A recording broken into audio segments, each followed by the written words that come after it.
आदरणीय मंचासीन अतिथिगण, Lalit पांडेसर, doctor किन्माथु sir एवं मेरे समस्त साथियों, सभी को मेरा प्रणाम। 75वां आजादी का अमृत महोत्सव साहित्य संस्थान जनार्दन राय नागर, राजस्थान विद्यापीठ, उदयपुर एवं लोकजन सेवा संस्थान के संयुक्त तत्वावधान में आयोजित राष्ट्रीय संगोष्ठी विषय राजस्थान की कला एवं संस्कृति के उप विषय के संदर्भ में राजस्थान के मेले। मेरा उप विषय है राजस्थान के मेले, कोटा दशहरा मेला। यूं तो राजस्थान के प्रत्येक शहर की अपनी विशेषताएं हैं। इन्हीं में से हाड़ौती का एक शहर है कोटा, जो कि विश्व प्रसिद्ध दशहरे मेले के कारण विश्व पटल पर अपनी पहचान बनाए हुए है। कोटा शहर, जिसका नाम भारत में ही नहीं पूरी दुनिया में पूजा जाता है, कभी कोटा स्टोन को लेकर तो कभी अपनी शिक्षा को लेकर। इस समय इसे औद्योगिक नगरी भी कहा जाता है। भारत के राजस्थान राज्य के दक्षिण पूर्व में स्थित हाड़ौती का सबसे बड़ा नगर, जिसे कोटा नाम से जाना जाता है, ये चंबल नदी के किनारे राज्य की राजधानी जयपुर से 240 किलोमीटर दक्षिण में बसा हुआ है। यह नगर राष्ट्रीय राजमार्ग 27 और राष्ट्रीय राजमार्ग 52 पर स्थित है। दक्षिण राजस्थान में चंबल नदी के पूर्वी किनारे पर स्थित कोटा उन शहरों में से है जहां औद्योगिकीकरण बड़े पैमाने पर हुआ है। इसे चंबल का वरदान, औद्योगिक एवं शैक्षणिक नगरी, फव्वारों का शहर, राजस्थान का कानपुर आदि जैसे उपनामों से भी पुकारा जाता है। उपलब्ध अभिलेखों के अनुसार बूंदी के राजा जयद्रथ सिंह के पौत्र ने ईस्वी सन 1264 में चंबल के पूर्वी किनारे के शासक कोटिया भील को मारकर इस भूभाग को अपने अधिकार में ले लिया था और भील शासक कोटिया के नाम पर इसका नाम कोटा रखा गया। सन 1949 में कोटा जिले का वृहद राजस्थान में विलीनीकरण हुआ। 15 जनवरी 1987 को कोटा जिले को कोटा संभाग का मुख्यालय बनाया गया। तभी से कोटा संभाग का एक प्रमुख जिला बना। कोटा सांस्कृतिक वैभव के लिए प्रारंभ से ही प्रसिद्ध रहा है।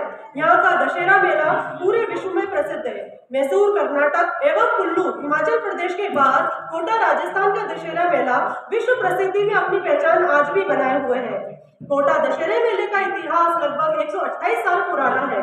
कोटा के प्रथम शासक राव माधो सिंह ने लगभग 450 साल पहले दशहरे पर उत्सव और रावण वध की परंपरा शुरू की थी। साल 1892 में राव उम्मेद सिंह के समय दशहरे पर मेला आयोजित करने की परंपरा शुरू हुई। प्रतिवर्ष आश्विन मास सितंबर अक्टूबर में विजयदशमी के दिन कोटा में दशहरे मेले का आयोजन किया जाता है। दशहरा, विजयदशमी व आयुध पूजा हिंदुओं का एक प्रमुख त्योहार है। आश्विन मास के शुक्ल पक्ष की दशमी तिथि को इसका आयोजन होता है। भगवान राम ने इसी दिन रावण का वध किया था तथा देवी दुर्गा के 9 रात्रि एवं 10 दिन के युद्ध के उपरांत महिषासुर पर विजय प्राप्त की थी। इसे असत्य पर सत्य की विजय के रूप में पूरे भारत में मनाया जाता है। इसलिए इस दशमी को विजयदशमी के नाम से जाना जाता है। इस दिन लोग शस्त्र पूजा करते हैं, अपना नया कार्य आरंभ करते हैं, जैसे अक्षर लेखन का कार्य, नया उद्योग आरंभ करना, बीज बोना आदि। ऐसा विश्वास माना जाता है कि इस दिन जो भी कार्य आरंभ किया जाता है उसमें विजय मिलती है। प्राचीन काल में राजा लोग इस दिन विजय की प्रार्थना कर रण यात्रा के लिए प्रस्थान करते थे। दशहरे का सांस्कृतिक पहलू भी है। भारत एक कृषि प्रधान देश है। जब किसान अपने खेत में सुनहरी फसल उगाकर अनाज रूपी संपत्ति अपने घर लाता है तो उसके उल्लास और उमंग का ठिकाना नहीं रहता। अतः वह इसे भगवान की कृपा मानता है और इसे प्रकट करने हेतु इसका पूजन करता है। इस दिन भगवान रामचंद्र जी 14 वर्ष का वनवास भोगकर तथा रावण का वध कर अयोध्या पहुंचे थे, इसलिए इस पर्व को विजयदशमी कहा जाता है। ऐसा माना जाता है आश्विनस्य सिते पक्षे दशम्याम तारकोदय स कालो विजयोगे सर्व कार्यार्थ सिद्धि है। यानी ऐसा माना जाता है कि आश्विन शुक्ल दशमी को तारा उदय होने के समय विजय नामक मुहूर्त होता है और यह काल सर्व कार्य सिद्धिदायक होता है, इसलिए भी इसे विजयदशमी कहते हैं। अज्ञातवास के समय अर्जुन ने अपना धनुष एक शमी वृक्ष पर रखा था और बाद में इसी शमी वृक्ष पर से अपने हथियार उठाकर शत्रुओं पर विजय प्राप्त की थी। विजयदशमी के दिन भगवान रामचंद्र जी के लंका पर चढ़ाई करने के लिए प्रस्थान करते समय इसी शमी वृक्ष ने भगवान की विजय का उद्घोष किया था। अतः विजय काल में शमी पूजन किया जाता है। मम क्षेमारोग्य आदि सिद्ध्यर्थम यात्रायाम विजय सिद्ध्यर्थम गणपति मात्र का मार्ग देवता पराजिता शमी पूजनानि करिष्ये। दशहरे का आगमन होते होते पूरे नगर में दशहरे की तैयारियां प्रारंभ होने लगती हैं। इस मेले की तैयारियां प्रशासन 1-2 महीने पहले से ही प्रारंभ कर देते हैं। शुरू कर देते हैं, क्योंकि भारत देश के कोने कोने से लोग कोटा का दशहरा उत्सव देखने के लिए आते हैं। अतः यह उत्सव नवरात्रि के पहले दिन से प्रारंभ हो जाता है। कोटा का दशहरा जितना रंग बिरंगा है, परंपरा उतनी ही पुरानी है। रियासती परंपराओं से लेकर वर्तमान समय तक समय समय पर दशहरे का रूप बदलता रहा है। पहले का 3 दिन का दशहरा उत्सव आज विस्तार पाकर 20 दिन का हो गया है। इस धार्मिक पर्व को अत्यधिक आकर्षक एवं रंगीन बनाने का सिलसिला लोकप्रिय नरेश महाराव उमेश सिंह जी द्वितीय सन 1889 टू 1940 के शासनकाल में शुरू हुआ था। महाराव उमेश सिंह जी केवल एक कुशल प्रशासक ही नहीं, एक श्रद्धालु भक्त भी थे।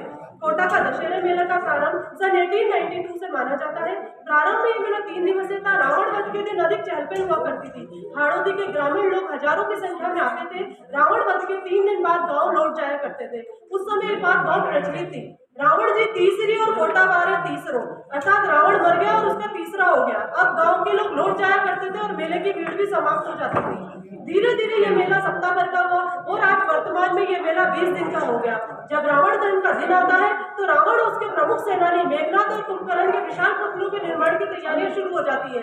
कोटा का रावण दहन देश भर में प्रसिद्ध है। विशाल रावण, मेघनाथ, कुंभकर्ण के विशाल पुतले रंगीन कागज और बांस की खपच्चियों से तैयार होते हैं। इसमें बड़ी मात्रा में पटाखे और बारूद भरा होता है। एक और इनके निर्माण की तैयारियां चलती हैं तो वहीं दूसरी ओर भव्य रामलीला का आयोजन होता है। इस रामलीला में कलाकार अत्यंत भव्य तरीके से श्री राम जी के चरित्र का मंचन करते हैं। विजयदशमी का दिन श्री राम रावण पर विजय प्राप्त करते हैं एवं राम का स्वरूप धरे कलाकार रावण के पुतले की नाभि में अग्निबाण मारकर उसमें आग लगा देते हैं। पुतले में पटाखे और बारूद भरे होने के कारण कर्णभेदी स्वर एवं रोशनी का नयना विराम दृश्य उपस्थित होता है, जिसे वहां उपस्थित हजारों लाखों की भीड़ आनंदित होते हुए देखती है। दशहरे मेले प्रांगण में हजारों की संख्या में भीड़ होती है। बड़ी संख्या में बाहर की दुकानें, व्यापारी अपना सामान बेचने के लिए आते हैं। अतः दशहरे मेले का आर्थिक पक्ष भी अत्यंत प्रबल है।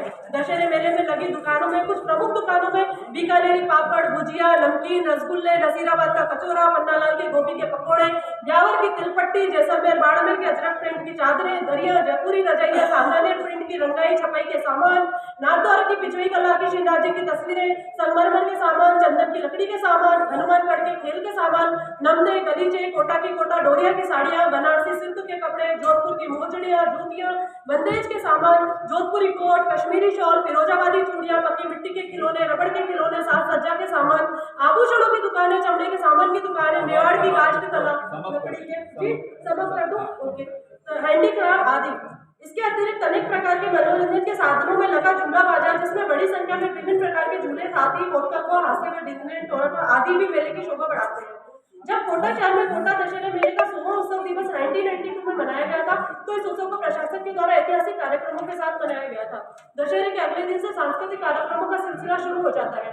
विभिन्न सांस्कृतिक कार्यक्रमों में भाग लेने के लिए देश विदेश के प्रमुख कलाकारों को आमंत्रित किया जाता है। कार्यक्रमों में अनेक प्रकार के कार्यक्रम, सिने संध्या, कवि सम्मेलन, सांस्कृतिक कार्यक्रम, भजन संध्या आदि, कव्वाली, भोजपुरी राज जैसे कोटा का शाही दशहरा मेला सांस्कृतिक चेतना के संवर्धन की परंपरा का संगम भी है। कोटा के वरिष्ठ साहित्यकार अतुल कदम जी कोटा के शाही दशहरे मेले की परंपराओं का संगम बताते हुए कहते हैं, यही वो मंच है जिस पर लाखों लोगों के बीच अपनी प्रतिभा का हुनर दिखाने के लिए बड़े से बड़ा कलाकार, कवि और साहित्यकार लालायित रहता है। प्रेम के प्रयास से अखिल भारतीय राजस्थानी भाषा कवि सम्मेलन शुरू हुआ था, जो आज भी मेले के सबसे लोकप्रिय आयोजनों में से एक है। 1951 में पहली बार अखिल भारतीय भजन कीर्तन प्रतियोगिता के साथ इसका सूत्रपात हुआ था और 3 साल बाद अखिल भारतीय कवि सम्मेलन और मुशायरा इसमें आ जुड़े थे। धीरे धीरे कार्यक्रम बढ़ते गए। बस अच्छा, वो लास्ट लाइन बोल दूं? ठीक है, लास्ट पहला बोल दीजिए। लास्ट तो बस वो है कि कवि सम्मेलन का एक बहुत अच्छा गीत था जो गूंजा था, पानी की कृपा भारी और चंबल मारी में तारी, पानी की कृपा भारी और चंबल मारी में तारी, यो दिल्ली बम्बई कलकत्ता सो भल्या ही छोटो छे पर यो कोटो छे।